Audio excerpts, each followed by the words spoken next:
Fundación SOS Animal y Ambiental.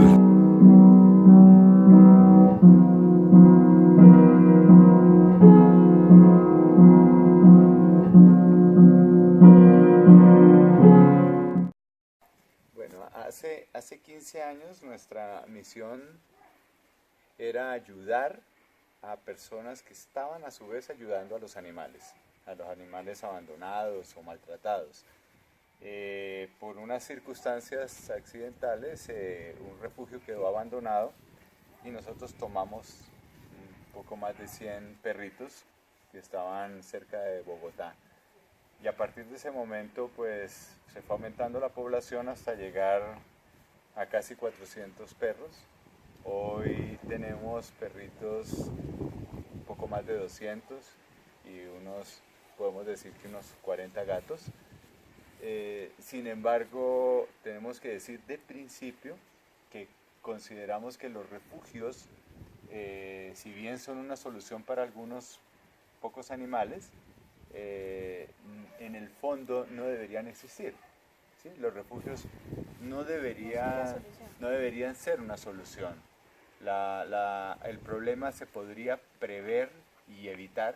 O sea, si yo controlo la reproducción, la comercialización y la tenencia, y lo hago de forma responsable, seguramente no tendríamos que ver que año tras año hay más animales abandonados y maltratados en todo el planeta.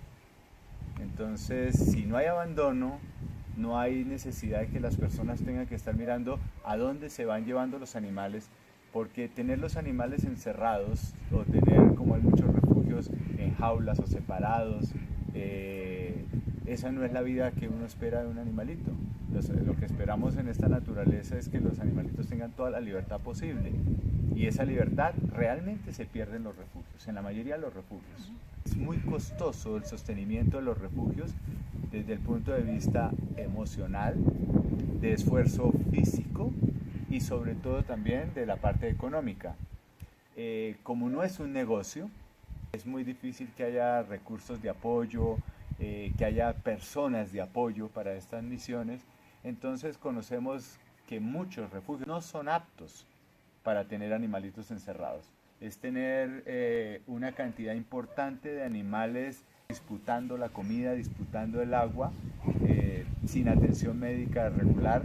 Entonces, creemos que los animalitos sueltos podrían buscar agua de un charco de la calle, podrían buscar comida hasta de la basura, a que si los encierran y no les dan de comer apropiadamente, si no tienen agua, si no tienen atención médica, si tienen que pelearse por la comida, eso es muy aterrador.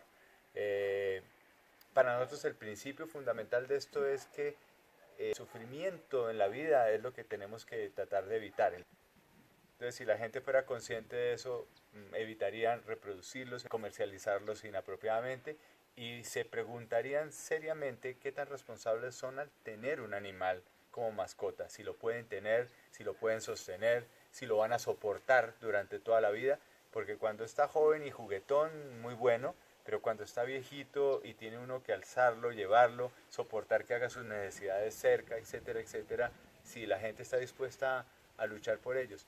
Y yo hago una pregunta abierta, es, fíjense las personas, cómo a las personas de edad, las personas jóvenes, cómo tratan a sus abuelos, cómo los hijos tratan a sus padres ya ancianos, si todo el mundo está dispuesto a tenerlo, sostenerlo, ayudarlo hasta el último de sus minutos, con mucha satisfacción, con mucho amor, con mucha responsabilidad. Y eso muchas veces no ocurre. Si no ocurre con las personas a veces que le dieron la vida a alguien, ¿cómo será con los animales? Ese es el mensaje de fondo. Y que los refugios tristemente no son la solución.